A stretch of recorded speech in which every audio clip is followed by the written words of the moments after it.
période de questions. Revenons au chef loyal de Sa Majesté, de l'opposition loyale de Sa Majesté. Pardon, ma question s'adresse à la première ministre. Après des années de gaspillage, mauvaise gestion et de scandales, et c'est un problème pour les premiers intervenants, la santé, soins à domicile, les hôpitaux, et au cours des dernières années, ce sont les écoles.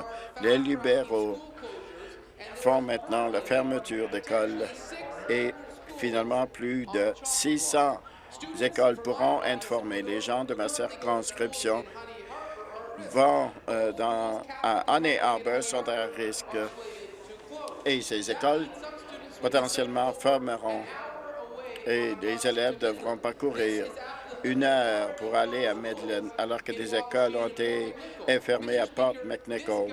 Ce gouvernement s'attaque aux écoles rurales et envoie les élèves à 1 heure d'autobus. Qu'est-ce qui se passe pour les ruralités de l'Ontario? Quand est-ce que la première ministre et ce gouvernement va arrêter de s'attaquer aux écoles rurales? Intervention du président. Veuillez vous asseoir. Veuillez vous asseoir. Merci. Ordre. Pour moi, je vais vous surveiller très étroitement.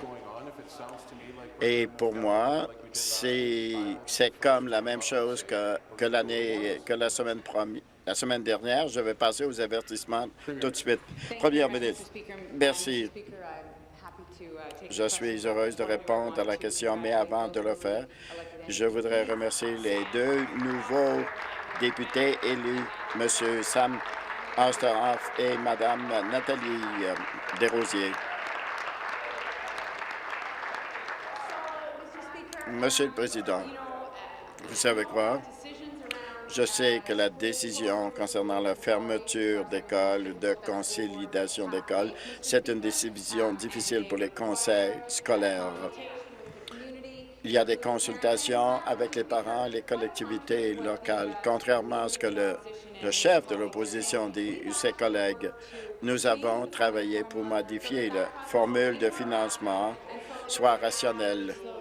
Pour ralentir ce processus, en 2015-16, nous allons donner 3,7 milliards de dollars pour les écoles. Et depuis 2000, le financement a augmenté de 64 à l'échelle de l'Ontario complémentaire.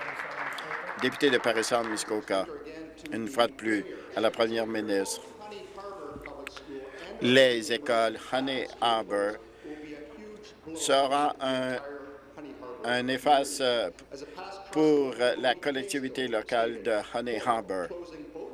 La fermeture de cette école va diminuer le tissu social de cette collectivité, mais également le moteur économique de cette région. Cet après-midi, je vais déposer une pétition avec plus de 1000 signatures pour demander au gouvernement de trouver une solution pour ces familles de la région. Cela comprend d'avoir une seule école. Est-ce que la première ministre veut s'engager à trouver une solution pour maintenir ces 2 écoles primaires, écoles ouvertes dans la région de Honey Harbor? Je voudrais parler de l'enjeu que la colocation et la corporation. C'est un aspect important. Il y a eu des situations dans la province depuis avant même que je sois ministre de l'Éducation, lorsqu'il y a eu des solutions, si les conseils scolaires travaillent ensemble pour maintenir les écoles ouvertes dans la collectivité.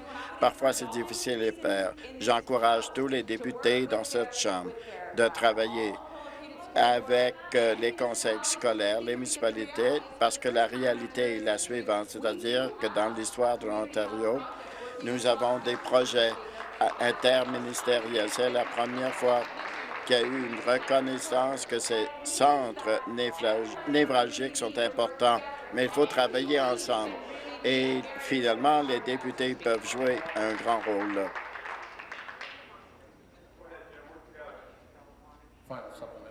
Complémentaire final. Bonjour. Ma question s'adresse à la première ministre. Le Nord couvre 2 tiers de la superficie de l'Ontario. Il y a des des écoles rurales avec 50 élèves, 80 élèves. Lorsque vous, vous voulez fermer ces écoles, vous ne pouvez pas finalement établir les besoins en fonction du site. Elles sont petites à cause de la nature de leur emplacement. Un grand nombre de villes de 5 000, 10 000 à 1100 km dans les collectivités locales.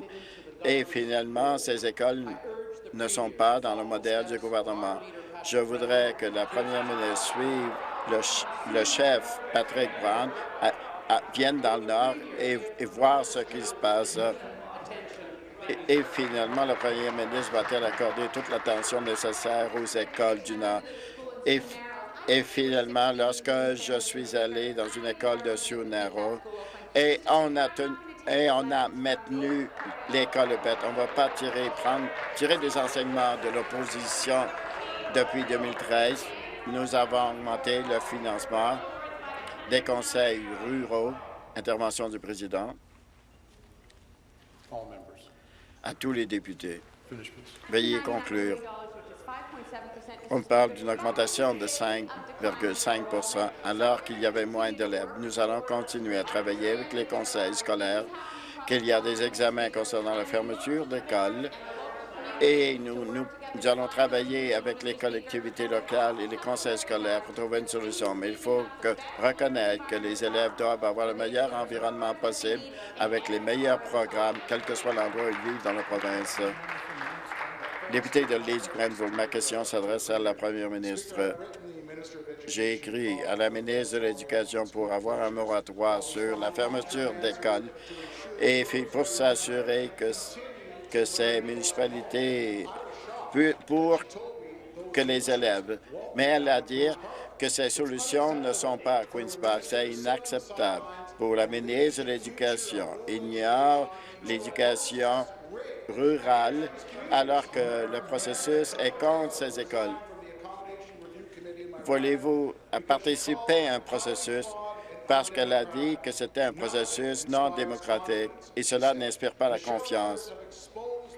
Et nous avons exposé ce processus comme des miroirs et de la fumée. Va-t-elle mettre fin à sa charade et d'imposer un moratoire sur la fermeture d'école avant qu'il ne soit trop tard?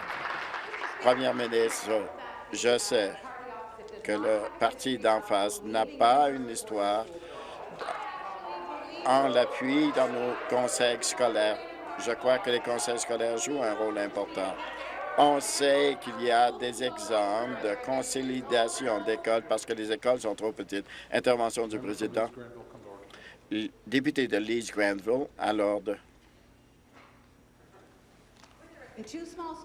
2 écoles qui ont été consolidées et de nouvelles écoles qui sont construites. Et je crois que Garfield Dunlop a apprécié ce genre de consolidation. Le moment est venu de prendre des décisions. Nous continuons à augmenter le financement malgré le nombre moindre d'élèves. Il faut respecter les écoles pour qu'ils prennent les meilleures décisions possibles dans leur collectivité locale. Bruce Gray Owen Sound à l'ordre.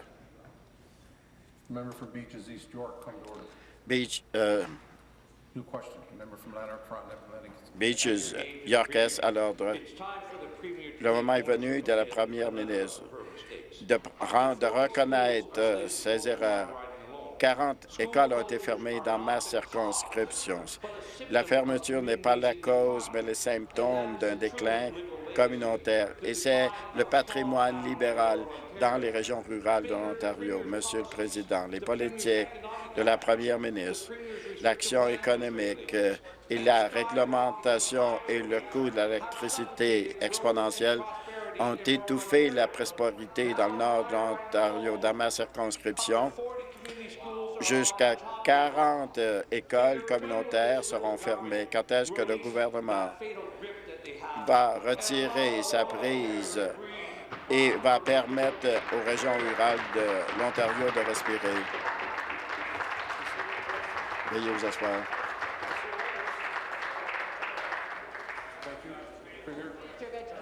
Ministre de l'Éducation.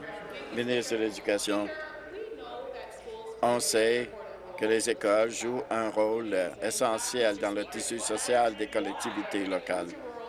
Voilà pourquoi, dans les régions rurales, le gouvernement a indiqué qu'il comprend très bien les besoins. En 2015-2016, nous avons fourni 3,7 milliards de dollars pour les écoles rurales. Et cela reflète dans les besoins de la population pour que ces régions aient l'appui supplémentaire. Depuis 2002, nous avons augmenté le financement à la hauteur de 4 000 soit une augmentation de 60 pour les élèves. J'ai parlé au président du district scolaire du Haut-Canada. Ils comprennent que le statu quo n'est pas une option. Il faut examiner les écoles du point de vue local en fonction des besoins locaux. Intervention du président. Merci. Complémentaire. Merci, Monsieur le Président. Le Premier ministre, la fermeture de ces écoles dans les régions rurales de l'Ontario ne correspond pas aux besoins de la population. Si l'examen continue en vertu des lignes directrices qui ne fonctionnent pas, les élèves auront moins de temps avec leur famille et de participer à des activités extrascolaires, moins de sommeil, encombrement des écoles. Et comment ne comprenez-vous pas que c'est une mauvaise décision?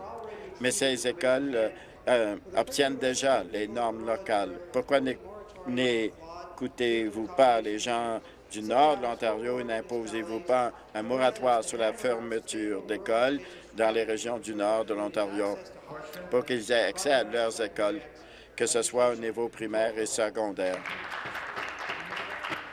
Réponse de la ministre.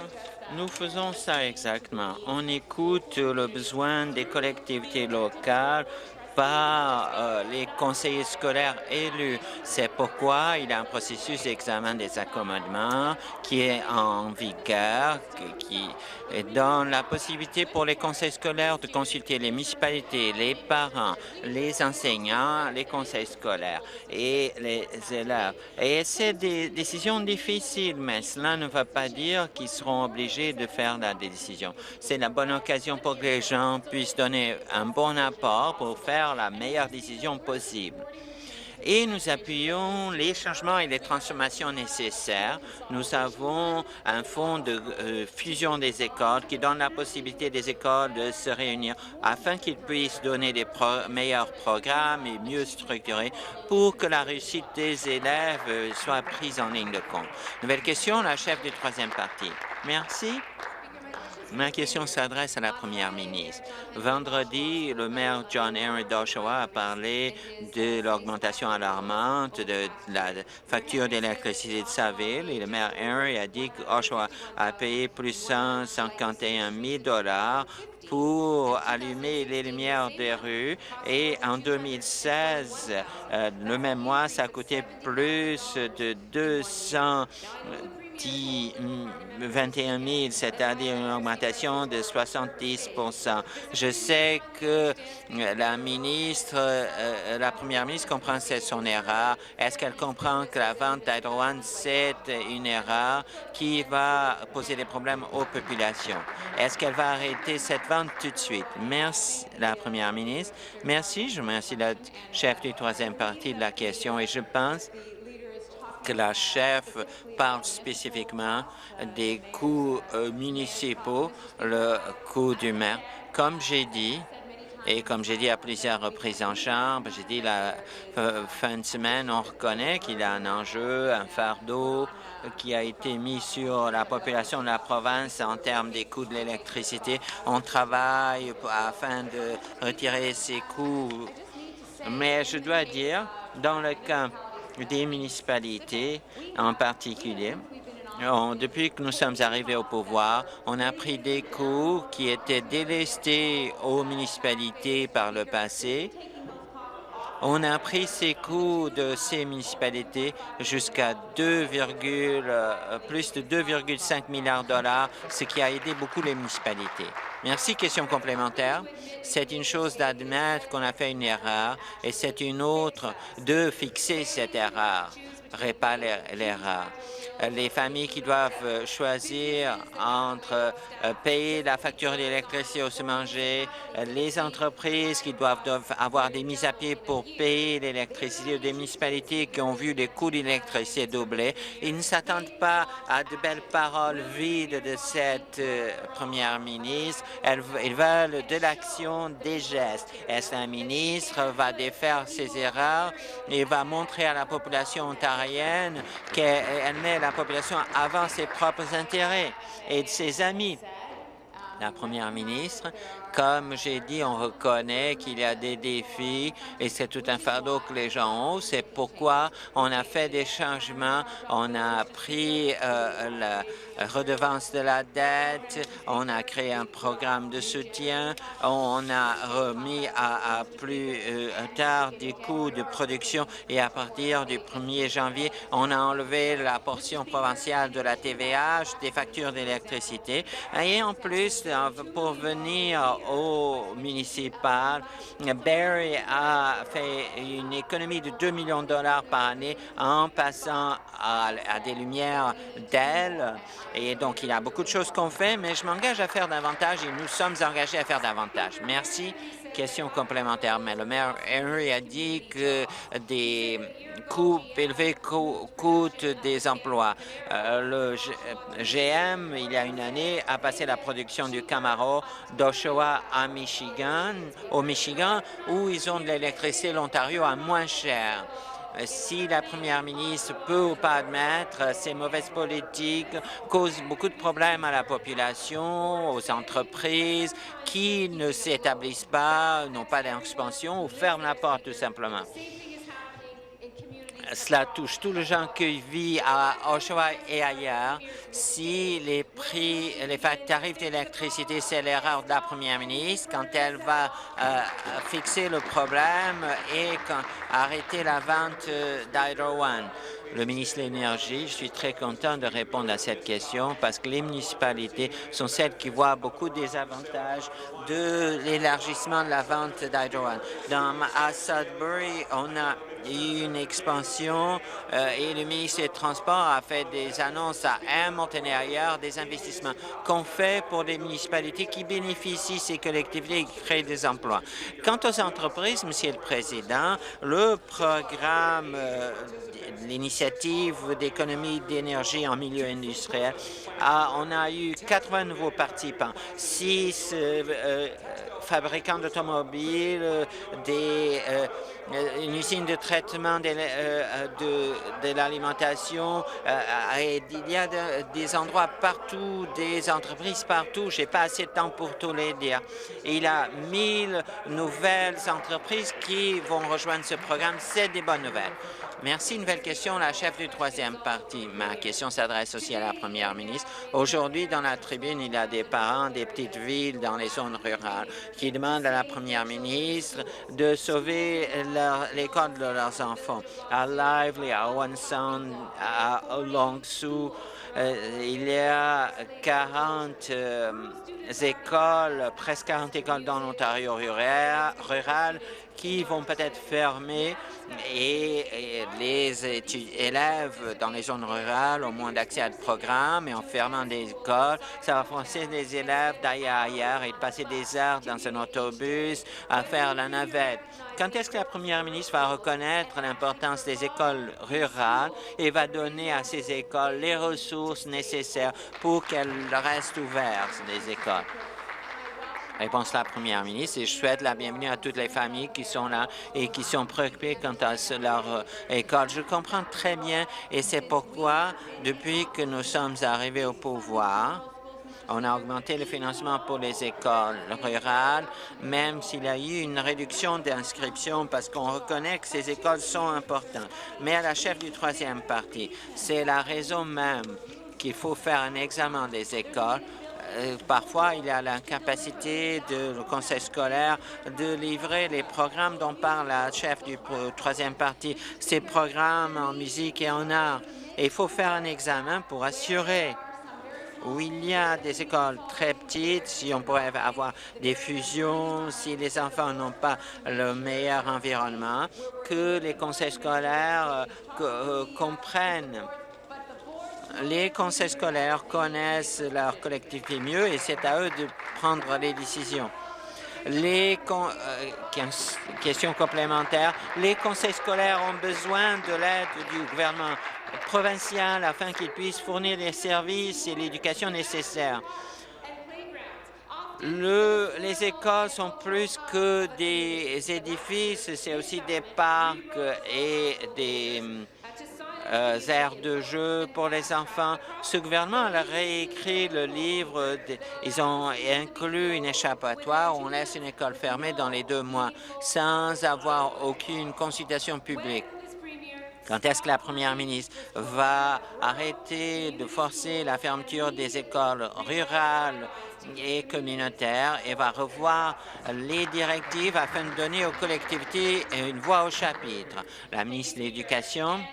Merci. Monsieur le Président, je ne suis pas sûr où la chef du troisième parti reçoit ses renseignements, mais en ce moment, les conseils scolaires ont un processus de consultation et d'examen des accommodements et ils font par la collectivité locale. Le statu quo n'est pas durable. Il y a des décisions difficiles à prendre et c'est important qu'il y ait une conversation entre les conseils scolaires et la collectivité locale et c'est exactement ce qui a lieu. Mais je veux parler à la question des soutiens pour nos écoles locales dans les zones rurales. Depuis 2012-2013, on a augmenté le fonds annuel pour les conseils scolaires et ruraux de plus de 199 millions de dollars, une augmentation de presque 6 %. Et ces augmentations assurent qu'on peut donner des bons programmes que chaque enfant mérite. Question complémentaire finale. Pour tout le fait que la première ministre et son ministre disent qu'ils investissent dans l'éducation. Les parents, les élèves et les travailleurs en éducation n'achètent pas ce message. Aussi, aujourd'hui, les parents des enfants dans les zones rurales sont ici pour dire assez, c'est assez. Les circonstances, la bourse de circonstances géographiques a été réduite de 10 millions de dollars. C'est l'argent qui a été utilisé pour maintenir les écoles rurales ouvertes. Là où on habite ne devrait pas être un élément qui fait toute une différence pour les programmes. Nous savons que les collectivités, les élèves, les parents devraient avoir voix au chapitre sur l'avenir de leurs écoles. Quand est-ce que la première ministre va écouter les parents et les travailleurs en éducation qui sont là, qui font des démonstrations pour maintenir leurs écoles ouvertes? Merci. Veuillez vous asseoir, s'il vous plaît. Veuillez vous asseoir, s'il vous plaît. Merci, la ministre. Monsieur le Président, on écoute les préoccupations soulevées par des parents. J'ai rencontré un groupe de parents et des membres communautaires et je vais joindre à la première ministre à souhaiter la bienvenue à des parents. Parce que c'est important que les conseils scolaires qui sont localement élus puissent prendre la décision quant à l'éducation. Et ils doivent prendre des décisions difficiles quant à la fermeture d'écoles, les consolidations d'écoles. Et nous donnons le financement et le soutien afin que ce processus puisse avoir lieu. Mais je veux juste dire, ça serait irresponsable financièrement si on faisait rien. C'est notre responsabilité de livrer des programmes efficaces pour tous les élèves. Et il faut avoir des conversations difficiles et je veux que vous sachiez que des conversations ont lieu avec les municipalités locales, les parents et les conseils scolaires et ils vont prendre la décision. Nouvelle question, le député de Bruce Grey, Owen Sound. Merci. Ma question s'adresse à la première ministre. Les écoles sont un actif culturel et éliminer des écoles élimine beaucoup de bonnes occasions pour les élèves et peut faire augmenter des problèmes sociaux. Malheureusement, c'est la réalité que ce gouvernement a oublié quand il a réécrit les directives pour l'accommodement. Est-ce que la première ministre pense que c'est une autre erreur? Est-ce qu'elle va imposer un moratoire sur la fermeture d'écoles et va remettre l'élément d'impact pour la collectivité? La ministre de l'Éducation. Monsieur le Président, avant que je suis arrivé dans la politique, j'ai passé du temps à bâtir des collectivités. Et afin de l'avoir, il faut avoir des conversations, de la collaboration et des gens qui travaillent ensemble. Par le processus d'examen des accommodements, le conseil scolaire a des directives sur comment le faire et c'est ce qu'ils font. Et je veux citer un conseiller scolaire du conseil scolaire de Bluewater qui dit des examens d'accommodement ont lieu dans toute la province pour les mêmes raisons. Et il n'y a pas assez d'élèves, trop d'écoles. Le changement n'est pas facile et on veut s'assurer que les écoles qui sont fermées sont les bons et que les décisions prises répondent aux meilleurs intérêts des élèves. Clairement, les conseillers scolaires comprennent que les décisions ne sont pas faites à Queen's Park quant à la consolidation d'écoles, à la fusion d'écoles, mais à l'échelle locale. Question complémentaire. Je reviens à la première ministre. Le manque d'action d'une première ministre qui a été une conseillère scolaire et ministre de l'Éducation, c'est vraiment époustouflant. Toutes les collectivités ont besoin des écoles et tous les gens, les parents, les chefs communautaires, les propriétaires d'entreprises, qui sont là tous pour qu'on puisse travailler sur une solution. Est-ce que c'est le moment de la première ministre de décider? Est-ce qu'elle va faire quelque chose ou elle va hausser ses épaules quand on a 600 écoles qui vont fermer? Réponse de la Première ministre, c'est des questions difficiles. C'est pourquoi la décision de fermer une école quand il n'y a pas assez de capacité, c'était pas difficile. Elle doit être prise par des conseillers scolaires au niveau local. Interruption du président. Le député de Beaches East York, je vous préviens. Le député de Bruce Grey, on sound deuxième fois. Le député de Prince Edward Hastings. Alors, s'il vous plaît. Veuillez terminer.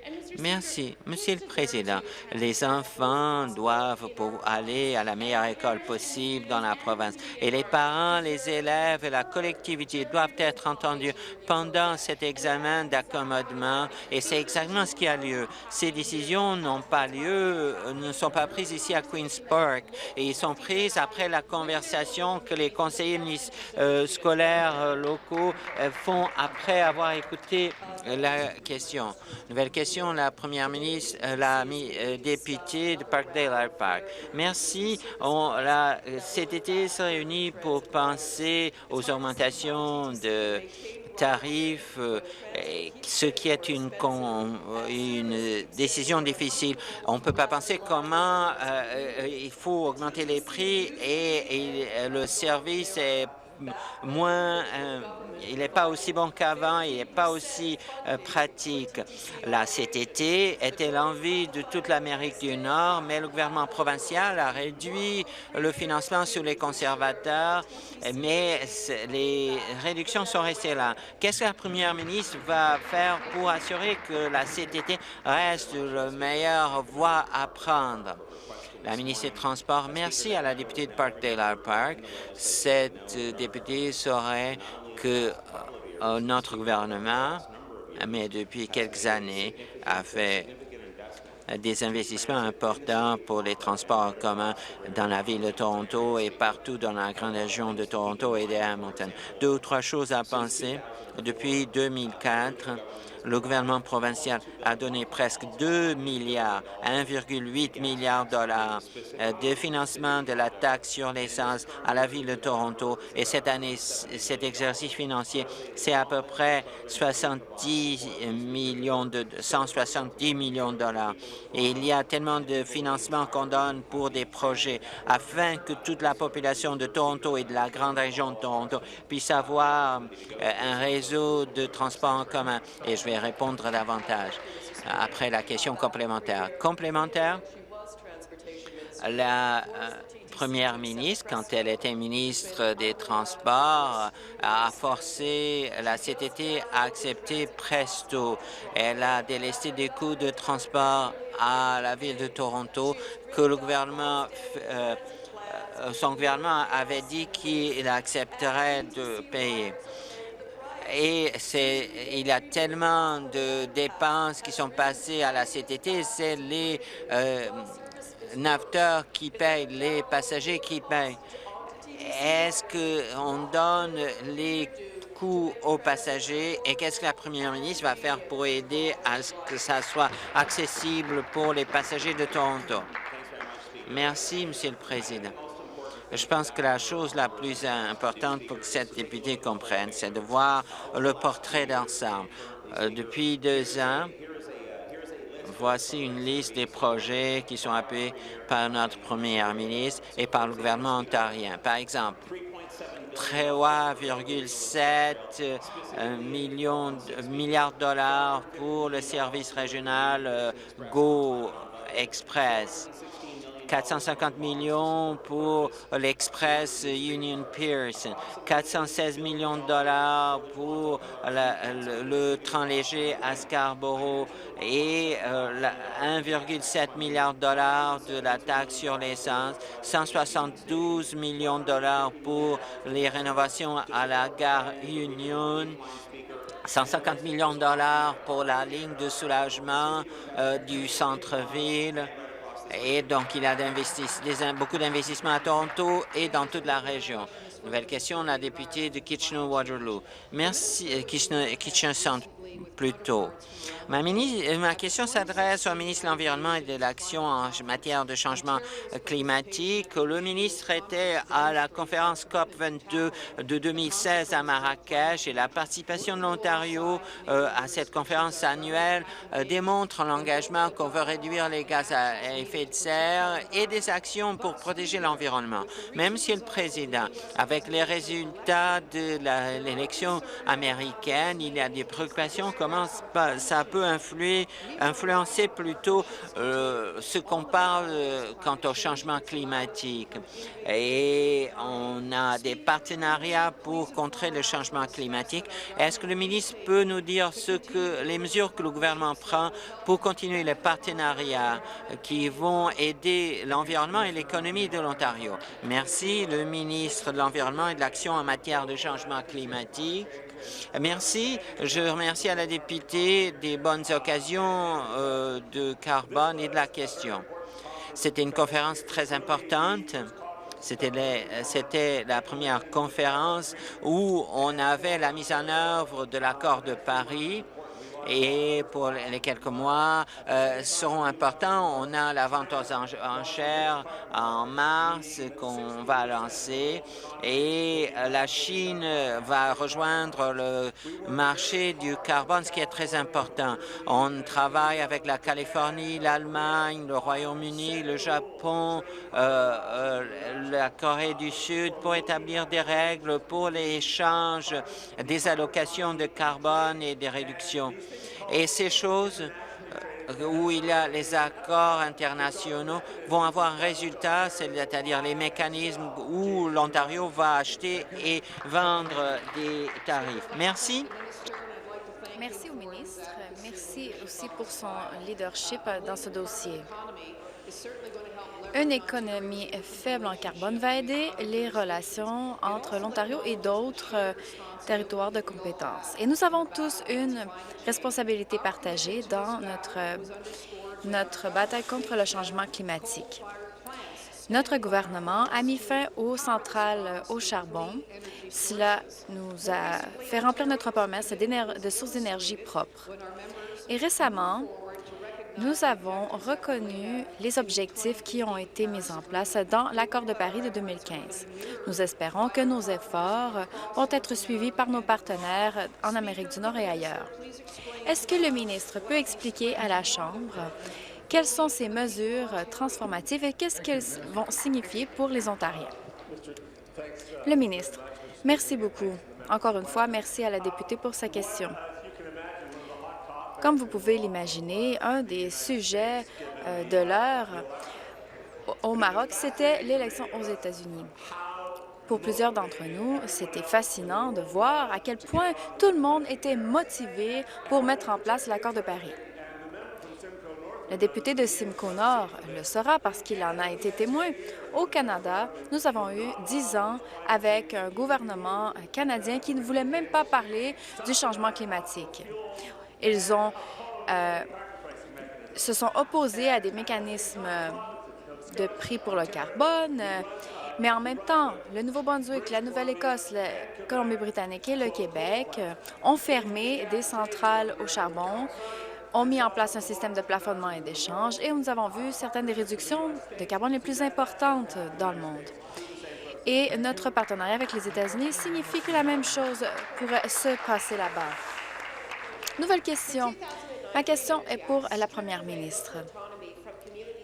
La loi sur l'énergie verte de 2009 a enlevé l'autonomie aux autorités locales et nous savons que cela a eu un impact sur les Ontariens et leurs factures d'électricité. Et maintenant, la première ministre continue d'ignorer ces collectivités en enlevant la fermeture d'école du processus de révision ARC. En faisant cela, elle choisit de faire une autre erreur en sachant ou en ignorant plutôt qu'il y aura un impact négatif de ces fermetures d'écoles comme à PC et Chesley. Est-ce que la première ministre aujourd'hui va s'engager dans un moratoire sur les fermetures d'écoles? La ministre de l'Éducation. Merci. Je crois qu'il est important de reconnaître que les lignes directrices de recommandations, c'est pour donner à nos conseils scolaires les outils nécessaires pour avoir des conversations avec les collectivités locales. Quand une décision difficile doit être prise, par exemple une fermeture d'école. J'ai passé par ce processus dans ma propre collectivité et oui, les conversations ont été difficiles. Mais ce qui s'est passé, finalement, c'est que les élèves ont pu se rendre dans d'autres écoles qui avaient des meilleurs programmes parce que nous avons pu prendre ces investissements et donner des options plus diversifiées dans la programmation pour les élèves. Nous voulons nous assurer de faire les bons investissements pour que les élèves puissent avoir les meilleures possibilités d'apprentissage. Et pour faire cela, des décisions doivent être prises au niveau local. Complémentaire, le député d'Alderman-Norfolk. Pour revenir à la première ministre, les communautés locales fortes ont besoin d'écoles fortes. Fermer les écoles rurales peut avoir un impact dramatique sur ces régions. Ces écoles font partie de la collectivité et l'impact économique de ces fermetures devrait toujours être pris en compte. Le ministère de l'Éducation a enlevé les 2 derniers critères du processus. C'était la valeur pour la collectivité et pour l'économie locale. Les Ontariens ont perdu leur droit démocratique à avoir leur mot à dire dans les décisions qui les affectent.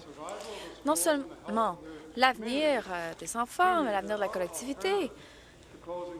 Il y a des alternatives à la fermeture d'écoles. Est-ce que la première ministre peut expliquer à la Chambre pourquoi elle tourne le dos aux économies rurales et aux collectivités rurales?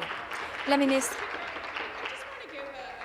J'aimerais donner un exemple. Le financement pour les conseils scolaires dans la région de l'Est a augmenté de 1,4 milliard de dollars depuis 2003. C'est une augmentation de 80 %. Prendre des leçons d'un parti qui, en 2014, dans son plan pour l'éducation, on voulait couper 2000 postes d'enseignants et 5 000 éducateurs de la petite enfance, ainsi que 10 000 employés de soutien. Les conservateurs, dans leur campagne, voulaient mettre à pied les professeurs. Ils ont dit, oui, ça signifiera moins de professeurs pour les élèves. Et ça vient du chef de leur parti. Les coupures en éducation des conservateurs signifiaient qu'au moins 22 000 emplois seraient perdus en éducation. Et ceci n'est pas bon pour les élèves. Nouvelle question, la députée d'Hamilton Mountain. Ma question est pour la première ministre. Les travailleurs de la Société de l'enfance de Peel sont en grève depuis 9 semaines. Ils veulent que leurs employeurs comprennent que des maximums doivent être mis en place pour que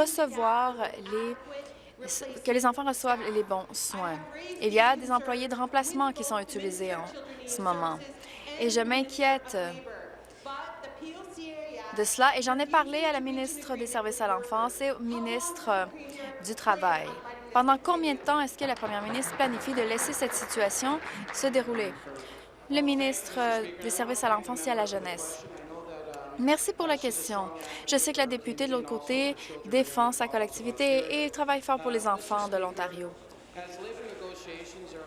Les négociations de travail sont une affaire entre l'employeur et l'employé, donc elle sait très bien que ce serait inapproprié pour moi de commenter en détail sur ce processus. Mais ce que je peux dire, c'est qu'en tant que ministre responsable pour les jeunes en Ontario, nous voulons nous assurer qu'il y a un plan en place pour s'assurer que les jeunes sont protégés quand ils sont aux soins de quelqu'un et qu'ils aient toutes les opportunités nécessaires pour être en sécurité pendant le processus.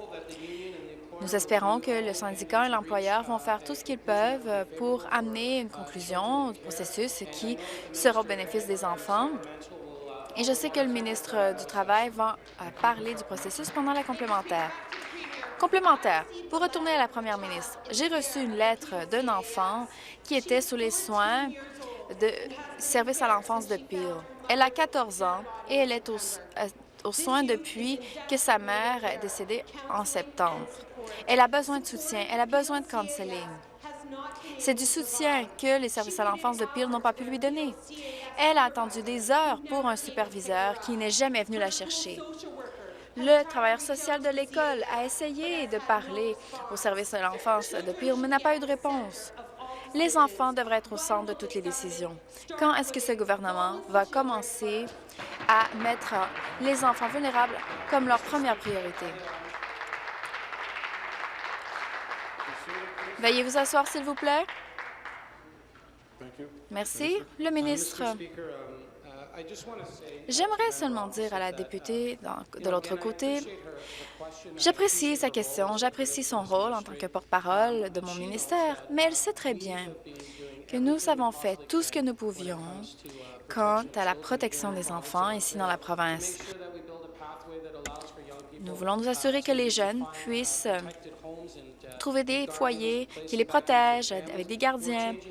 Et nous changeons la façon dont nous faisons les choses quant à la protection des jeunes dans la province de l'Ontario.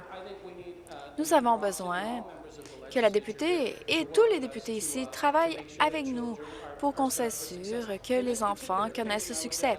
Et dans ce cas-ci en particulier, je suggérerais à la députée que s'il y a des inquiétudes, des préoccupations individuelles de la part de gens dans sa collectivité ou toute collectivité dans la province, eh bien, elle peut m'en parler directement et nous pouvons nous assurer que ces préoccupations feront l'objet d'observation et de travail de notre part. Nouvelle question pour le ministre des Services aux consommateurs. J'ai des réunions tous les mois avec des consommateurs dans ma circonscription. On parle de transport, on parle de soins de santé, etc. Mais de plus en plus, il y a des personnes âgées qui me parlent du fait qu'ils sont des victimes de porte-à-porte. Des gens qui viennent essayer de leur vendre des choses de façon agressive et de signer des contrats. Ils prennent avantage d'eux à la maison. C'est incompréhensible que des entreprises puissent profiter des personnes âgées comme cela. Monsieur le ministre, nous avons bien récemment annoncé un projet de loi qui propose d'interdire la vente en porte-à-porte d'appareils comme, par exemple, les airs climatisés, les chauffe-eau, les fournaises, etc. Est-ce que Monsieur le ministre Madame la ministre, plutôt, peut nous dire qu'est-ce qui est fait pour protéger le consommateur? La ministre. Merci au député pour sa question et particulièrement, merci pour son initiative pour la protection des consommateurs. Nous avons entendu les préoccupations des Ontariens concernant la vente en porte-à-porte et maintenant nous agissons en ce sens. Ce projet de loi va interdire les ventes en porte-à-porte non sollicitées de certains produits et services comme ceux mentionnés par le député. Si ces règles sont violées, eh bien le contrat ne sera pas valide. Cela veut dire que le consommateur n'aura plus à payer pour le produit. Et s'ils le choisissent, ils pourront également le garder. Il est temps de mieux protéger les consommateurs à leur porte et dans leur maison. Notre gouvernement est dévoué et s'engage à protéger les gens qui travaillent fort pour leur argent. Et c'est pourquoi nous allons de l'avant avec ces changements proposés. Complémentaire. Merci à la ministre pour ces détails. C'est une très bonne nouvelle et je vous remercie pour votre travail en ce sens. Des milliers de mes consommateurs dans ma circonscription ont été approchés par ce genre de vendeurs en porte-à-porte qui offrent des contrats avec des produits inférieurs où on ne peut pas annuler le contrat, etc. J'ai parlé à tant de personnes âgées qui maintenant doivent payer de l'argent qu'ils n'auraient jamais dû payer pour, par exemple, une fournaise, un air climatisé dont ils n'avaient pas besoin. C'est alarmant pour moi de voir à quelle fréquence on cible les personnes âgées et les consommateurs vulnérables. Et les changements que vous décrivez vont protéger les Ontariens. Est-ce que vous pourriez nous donner plus de détails concernant votre plan de protéger les consommateurs? La ministre. Merci encore. Je dois le remercier pour son rôle de défense des personnes âgées en Ontario. Si le projet de loi est adopté, mon ministère va analyser plus en profondeur les plaintes des consommateurs pour déterminer quels produits et services vont être affectés par cette interdiction. Il est également important d'équilibrer la protection du consommateur avec la justice envers les entreprises qui opèrent selon la loi. Le projet de loi va permettre à des contrats initiés par le consommateur. Et les consommateurs auront une période de 10 jours pour tout contrat signé dans leur propre maison. Cela leur permettra de considérer avec attention le contrat et d'avoir confiance dans leur achat. Notre but est d'aider les Ontariens à faire des choix informés de façon sécuritaire. Merci. Nouvelle question, le député de Kitchener-Conestoga. Ma question est pour la première ministre. Les parents des enfants de l'École catholique de Sinaga ont eu une surprise en juin dernier quand on leur a annoncé qu'il y avait un autre processus de révision. Ça a été une surprise parce qu'on ne savait pas ce qui s'était passé avec les recommandations de la dernière étude. Et cette étude a été conclue il y a 2 ans. Eh bien, les parents attendent maintenant de nouvelles demandes, mais pendant ce temps-là, le ministère changeait les règles du jeu. Ils enlevaient une règle qui permettait une révision à tout moment quand le conseil scolaire le voulait. Donc, si ça ne fonctionne pas, on change les règles et on recommence. Est-ce que la première ministre va donner au conseil scolaire de nouveaux outils pour permettre ces révisions? La première ministre. Je comprends que c'est un sujet compliqué dans les collectivités et c'est pourquoi nous continuons d'augmenter le financement dans les écoles rurales, même si la plupart des conseils scolaires de la province ont vu de moins en moins d'inscriptions. Mais encore une fois, je le dis aux députés, je comprends que son parti ne reconnaît pas la responsabilité des conseils scolaires. Ils ont l'autorité des décisions au niveau local. Mais nous croyons qu'il est important que les conseils scolaires puissent travailler dans les collectivités, puissent prendre des décisions, par exemple concernant la consolidation des écoles pour que les élèves puissent avoir accès à des meilleurs programmes et aux employés. Mais ces décisions doivent être prises au niveau local. Il y a un processus en place qui permet ces consultations. Je sais que ce n'est pas facile En tant que conseillère scolaire, j'ai vu ce processus dans les écoles urbaines et rurales. Je sais que c'est difficile, mais les conseils scolaires doivent avoir cette autorité. Complémentaire, pour retourner à la première ministre, elle insiste que toute fermeture sera une décision locale. Mais ce n'est qu'une partie de l'histoire. Et maintenant, voici le reste. La province coupe le financement et laisse les gens au niveau local sans option. Jim Costello, directrice de l'éducation du district de Lambton, a dit que en avril 2015, le gouvernement a changé la formule de financement et jusqu'à ce moment-là, il pouvait survivre. Mais plusieurs des financements ont été changés et réduits de façon drastique. Donc maintenant, il y a une réalité économique qui nous force à agir. Donc, à la première ministre, pourquoi est-ce que ce gouvernement refuse de financer les écoles rurales de façon adéquate? La ministre de l'Éducation. J'aimerais remercier les députés pour leurs questions. Nous avons augmenté le financement pour les écoles rurales de 3,7 milliards de dollars, donc on ne coupe pas le financement. Le financement pour les écoles de Kitchener a augmenté de 79 depuis 2003, de 551 millions de dollars. Nous avons construit 7 nouvelles écoles, des écoles dans sa région. Par exemple, l'école publique Batten, Sir Adam Peck, Huron Heights, G.W. Burke, John Speckle et John Sweetney. Et le financement a augmenté dans la région sud-ouest de 1,2 milliard de dollars depuis 2003. Voici le reste de l'histoire. Le financement par élève a augmenté de 4 300 $. Merci. Nouvelle question. La députée de Nickel Belt. Ma question pour la ministre de l'Éducation.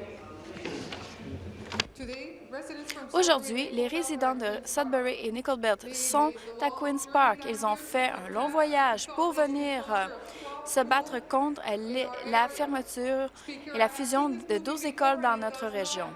Je l'ai vu déjà et ça ne se finit pas bien. Il y a des jeunes de 4 ans qui doivent être dans un autobus pendant 4 heures par jour. On ne peut plus attirer des jeunes familles avec des amis. Il y a des supermarchés, des entreprises qui ferment. Il y a la fermeture possible d'écoles Levack, Sally, Chunfog et Lively, qui sont le résultat politique de financement qui favorise les écoles urbaines. Est-ce que la ministre va mettre un moratoire sur la fermeture des écoles jusqu'à ce qu'on revoie la formule de financement? La ministre de l'Éducation. Monsieur le Président, nous avons étudié notre processus, Monsieur le Président, et il est important de respecter les règles des directeurs de commissions scolaires locaux. Ces décisions ne sont pas prises ici à Queen's Park, mais par les directeurs de commissions scolaires élus qui connaissent les élèves, leur communauté, etc. Il faut permettre à ce processus de se dérouler. Et Monsieur le Président, puisque la question ayant trait au financement a été soulevée, il est important de souligner qu'en 2013, nous avons amélioré le financement des commissions scolaires de 199 millions de dollars, malgré le fait que les inscriptions sont en diminution. Il y a donc un meilleur financement par élève dans les salles de classe. Nous voulons plutôt nous assurer de travailler pour l'éducation de nos élèves. Complémentaire. Merci. J'ai été voir la ministre au moins 4 fois concernant cette étude. Elle m'a promis de faire un suivi, mais elle n'en a pas fait. Je lui ai envoyé la lettre de 3 différents conseillers qui veulent la rencontrer. Je n'ai eu aucune réponse. On montre ici, je lui ai souligné quelques lacunes dans son examen. Elle ne m'a pas fait de suivi non plus. Entre-temps, des élèves doivent prendre l'autobus pour 3h30 devront prendre l'autobus pendant 3h30 si ces deux écoles sont fermées. Comment est-ce que vous pensez que les élèves pourront apprendre si ces élèves doivent passer autant de temps dans l'autobus? Ils ne pourront participer aux activités parascolaires parce que ces enfants passent trop de temps dans l'autobus. Madame la ministre, encore une fois, je vous pose la question. Est-il possible de mettre un moratoire sur la fermeture de ces écoles jusqu'à ce que les effets soient connus, les effets sur la collectivité et que nous ayons révisé la formule de financement? La ministre. La députée de l'autre côté sait très bien que nous avons eu des conversations et que je suis engagée dans les discussions qui sont en place avec elle et les membres de sa communauté, mais ces décisions n'ont pas été prises. Nous sommes dans un processus qui nécessite des renseignements. Ce serait irresponsable sur le plan financier pour une commission scolaire de ne rien faire face à la diminution des inscriptions. Nous devons attribuer cet argent précieux dans le domaine de l'éducation pour mieux convenir aux étudiants et aux élèves. Les municipalités doivent nous donner leur opinion et c'est exactement ce qui se passe par le processus que nous avons mis en place. Monsieur le Président, nous avons aidé les commissions scolaires à demander la consolidation en donnant 750 millions de dollars par fonds de consolidation afin de prendre les décisions au niveau local. La députée de Kingston et les îles. Ma question est au ministre du Commerce international. Nous avons décidé d'avoir un ministère du Commerce international séparé. Ça a été bien reçu par les gens, tout particulièrement dans ma circonscription de Kingston et les îles. Au cours de la dernière semaine, le ministre ainsi que le ministre de l'Agriculture, de l'Alimentation et des Affaires rurales sont revenus d'une mission de commerce en Inde qui amène un processus très important. La collaboration de ces deux ministères sont nécessaires et ça fait partie du pilier à long terme de l'économie de du pilier très important de notre économie. Il est important de le faire afin d'être en bonne position, afin que nos entreprises puissent accéder au marché de l'Inde et l'utiliser à leur avantage. Est-ce que le ministre pourrait donner à la Chambre une mise à jour de sa dernière mission en Inde et de souligner les possibilités qui s'offrent aux entreprises ontariennes? Le ministre du Commerce international. Merci. J'aimerais remercier la députée pour sa question. En tant que ministre responsable du commerce international, j'ai eu le privilège de participer à 9 missions de commerce international jusqu'à présent. Cependant, cette mission était la première en son genre. Nous nous sommes concentrés sur une force de l'Ontario, c'est-à-dire l'industrie agroalimentaire. Nous voulons établir le marché international pour l'agriculture ontarienne et notre gouvernement, avec nos partenaires, ont signé 4 accords. L'Inde est une région très importante pour l'agriculture de notre province afin de renforcer notre relation, entre autres sur le plan des forêts. Cette mission sert à encourager plus de PME de l'Ontario à accéder au marché international. Merci. Complémentaire. Monsieur le Président, il est fantastique d'apprendre ces résultats et je sais que ce ministre ainsi que le ministre de l'Agriculture, de l'Alimentation et des Affaires rurales ont travaillé d'arrache-pied afin de s'assurer que notre relation avec l'Inde demeure forte et se transforme en des accords signés. Ici, dans cette Chambre, nous avons beaucoup de PME et nous voulons leur donner la chance d'être concurrents sur le niveau international.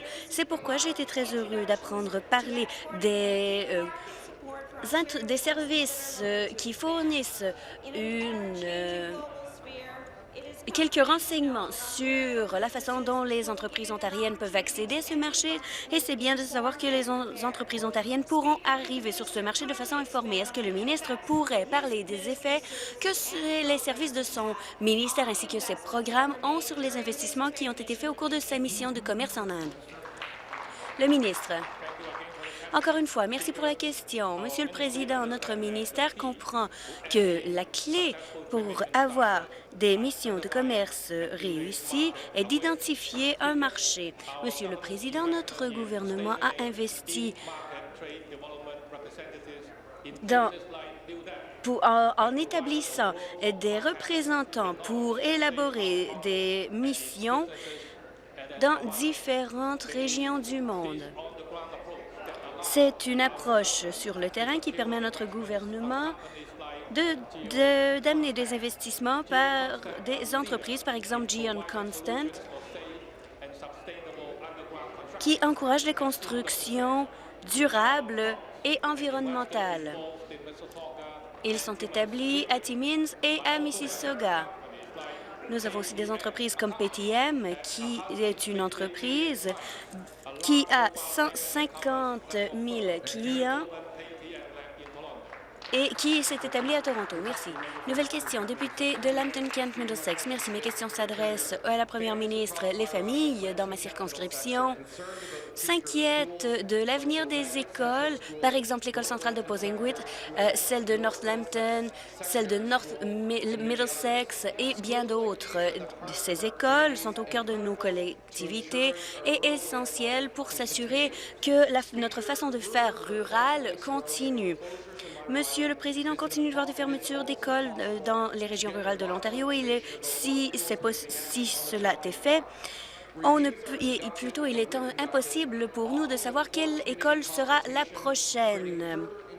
On voit ici une grande concurrence qui crée encore plus d'anxiété et d'insécurité pour les familles. Est-ce que la première ministre croit que les élèves de Lambton-Kent-Middlesex devraient avoir accès à une éducation publique dans leur propre collectivité et est-ce qu'elle agira afin de s'assurer que les élèves et les familles soient informés sur l'avenir de leur école? À la ministre de l'Éducation. Merci, Monsieur le Président.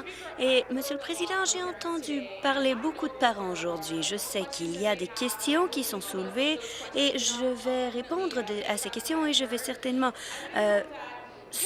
utiliser les renseignements qui me sont donnés. Je sais que les parents viennent ici pour s'exprimer sur leurs inquiétudes sur un sujet qui nous est très cher à chacun d'entre nous, c'est-à-dire l'éducation de nos enfants.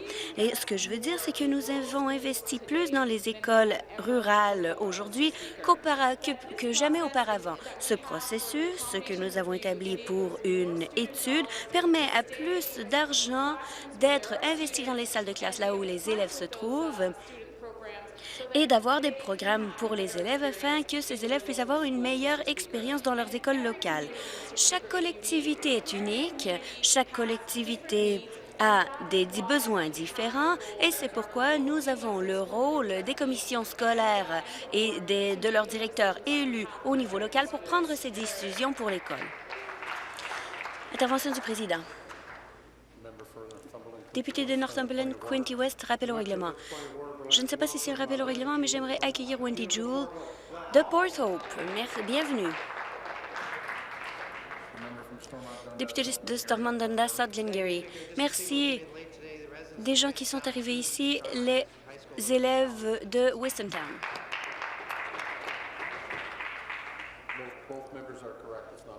Les deux députés ont raison, ce n'est pas un rappel au règlement.